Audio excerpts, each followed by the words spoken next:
Assalamualaikum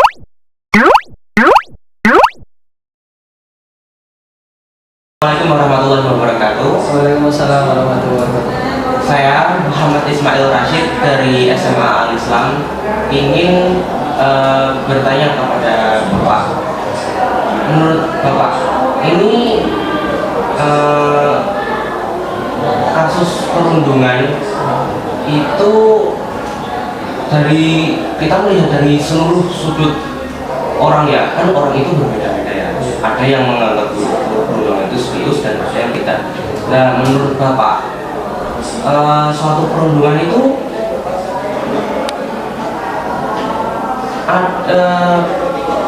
bisa dianggap serius kalau bagaimana atau seperti apa? Sebelumnya kita perkenalkan dulu ya. Saya Arif Usman Asari, saya kepala sekolah di SMA Sukoharjo. Nah, mengenai perundungan ini memang hal yang besar ya, karena dalam Islam sendiri pun memang ada beberapa hal yang tidak boleh, gitu ya. Salah satunya itu ya perundungan itu.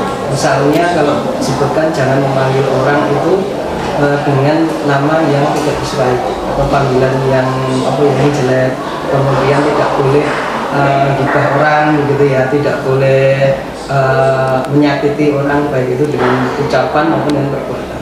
Nah, perundungan ini memang bisa dikatakan serius ya. Mengenai objek yang dirundung itu kan orang memang punya tipe masing-masing. Ada yang orang itu mungkin cuek begitu ya. Ada yang orang itu memang sering mengambil terlalu mempunyai sensitif yang tinggi, sehingga walaupun itu niatnya kejukan, dikiraannya itu sudah perundungan yang besar begitu ya. Nah, tapi pada dasarnya memang perundungan ini memang hal yang tidak boleh dilakukan gitu ya. Walaupun memang besar kecilnya perundungan itu tergantung dari respek atau respon orang yang dirundung gitu ya, dibully gitu ya. Nah, dianggap serius itu apabila memang sudah orang yang dibully itu merasa tidak nyaman.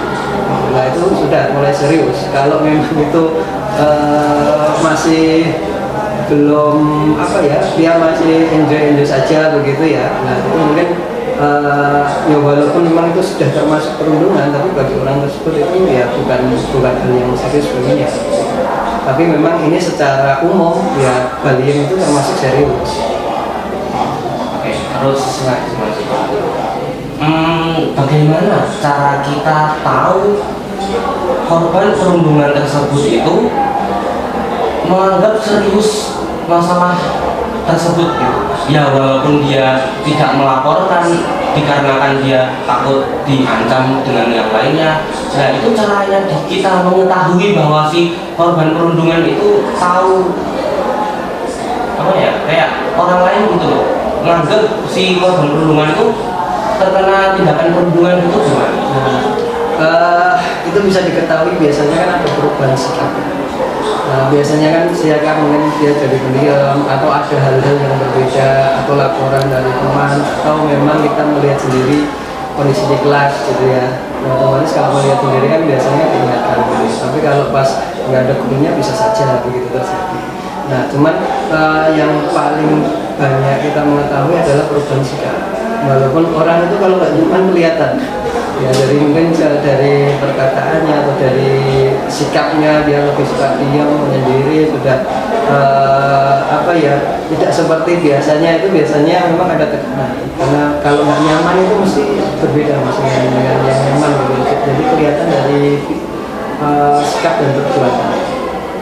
Kalau saya tanyakan kepada Bapak, ini Bapak bisa mengambil kesimpulan satu sekolah sini ada, atau kalau tidak bisa satu sekolah, satu kelas itu ada yang terkena korban perundungan atau tidak? Sebenarnya kadang gini, yang paling banyak laporan memang di kelas putri. Kalau kelas putri itu kan dia lebih menerima lebih cuek gitu ya, lebih kuat. Tapi kalau putri kan biasanya merasa sensitif tadi, jadi merasa perasaan yang bermain. Nah, sebenarnya kadang gini, kadang mungkin dia cuma niatnya mungkin gojek ya. Kebanyakan begitu, gojek itu kemudian nggak serius atau apa begitu dari karakter. Misalnya dulu pernah terjadi memang anaknya itu ya memang cuek dan kasar memang. Nah, jadi ada orang mungkin ada beberapa anak itu yang menganggap oh sikapnya kok begini, jadi dia merasa di apa ya ketika ngomong nyuruh atau minta gitu, minta tolong itu ya mungkin bahasanya jadi merasa untuk dirundung. Nah, biasanya kan nanti kan memang kita ada di bagian BK itu ya. Di BK itu memang nanti mencari tahu penyebabnya itu apa, klarifikasi. Ternyata kalau misalnya biasanya kita sudah mengingatkan kalau di sini memang mengingatkan. Kemudian nanti kalau ada yang tidak nyaman, biasanya kan ada laporan mungkin dari wali murid, ada dari dirinya mungkin juga ngomong begitu ke temannya atau yang jadi ada perubahan sikap. Biasanya kan nanti sampai tidak masuk sekolah begitu ya, sampai apa itu kan, dan atau dia mungkin menyendiri atau diam, lebih banyak diam, itu berarti ada masalah. Nah, dari situ kita klarifikasi, ada laporan ke orang, kita tindak lanjuti di BK. Ya di BK itu kemarin itu langsung apa ya, biasanya langsung cara ya mengambil pembinaan, kemudian ya kebanyakan memang kemarin itu salah persepsi. Jadi kalau perundungan niat langsung satu kelas begitu, kelihatannya kalau di sini belum ada.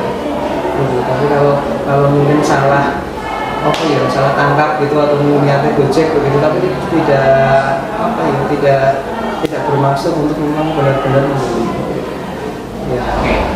Nah, dari poin sebelumnya Bapak sudah mengatakan bahwa tindak korban perundungan itu bisa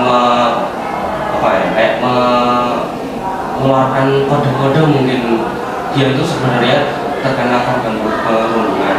Nah, tapi yang jadi masalah adalah orang yang melakukan perundungan tersebut itu memang dia berniat untuk menjatuhkan atau hanya berniat untuk bercanda. Itu cara membedakannya bagaimana?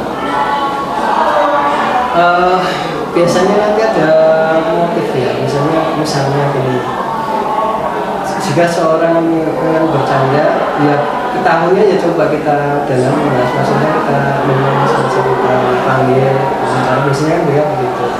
Nah, kemudian kalau memang kita berniat untuk jatuhkan, itu kan berarti ada kasus perselisihan sebelumnya. Biasanya kan mesti nggak mungkin menjatuhkan itu tanpa sebab, itu kan nggak mungkin. Nah, jadi bisa dilihat dari situ. Oh, memang misalnya ini sama ini kok nggak akur dari dulu itu gitu. Nah, berarti kalau misalnya dari sebab ini kemudian yang satu melakukan perundungan, nah ini gojek itu kecil doang. Karena apa, latar belakangnya memang dia sudah ada ini perselisihan. Jadi kalau itu misalnya dia memang benar-benar niat menjatuhkan, ya bisa saja. Mungkin diketahuinya ketika dia itu sudah dipanggil ke BK gitu. Iya, konfirmasi. Artinya memang kita harus konfirmasi dulu. Mungkin dari track record ya, mungkin informasi bisa diperoleh dari orangnya langsung atau dari teman-temannya atau dari orang tuanya, ini seperti itu. Biasanya kan ada beberapa pihak yang kita panggil ya, dari korban kalian atau yang membuli gitu ya. Nah, itu biasanya nanti ya otomatis ada jalan tengah informasi yang kita dapatkan itu kesempatan. Tapi kalau memang niat biasanya kan nanti kan juga bisa aja turun SP. Artinya ketika nanti ada niat yang serius pengen menjatuhkan atau pengen apa itu kan nanti tetap ada niat. Oke, jadi kesimpulan yang tadi saya tanyakan itu adalah korban perundungan itu bisa saja diketahui ketika dia mengalami perubahan sikap. Nah, itu dari laporan. Ya, oke. Dan terus kasus pelaku perundungan itu baru bisa diketahui ketika ia sudah dia sudah konfirmasi ya sudah diketahui motifnya itu. Nah, dari observasi Bapak tadi saya menyimpulkan bahwa kebanyakan ini terjadi di kelas siswa ya, kelas siswi putri ya. Iya. 30. Oke, 30 ya. Bukan 30 itu maksudnya apa? bukan jumlahnya. Ya jumlah satu kelas Oh, jumlah kelasnya variasi maksimal 30. maksimal 30 ya. Kita ambil contoh 30 Iya, saja ya. ya kasusnya paling di kelas tertentu, tidak di semua Iya. kelas ya. Dan itu beda-beda sih. Kemarin memang ada beberapa hal, ya memang kita konfirmasi ada masalah apa, tapi memang rata-rata sudah selesai. Ketika kita selesaikan itu sudah apa ya? Memang sudah nggak ada, selama ini belum ada yang sampai misalnya kan biasanya kan sampai pindah sekolah sampai apa begitu kan. Nah itu kalau di kita belum ada dari kasus yang seperti itu. Artinya ketika ada banding memang kita langsung informasi, kemudian ditindaklanjuti oleh BK. Nah alhamdulillah untuk selama ini ya bisa untuk anak-anak itu bisa kembali dengan baik. Mungkin cukup sampai di sini podcast saya dengan Bapak. Jadi namanya Bapak siapa? Arif Usman. Bapak Arif Usman. Iya. Oke. Saya Muhammad Ismail Rashid. Cukup sampai di sini. Wassalamualaikum warahmatullahi wabarakatuh. Waalaikumsalam warahmatullahi wabarakatuh.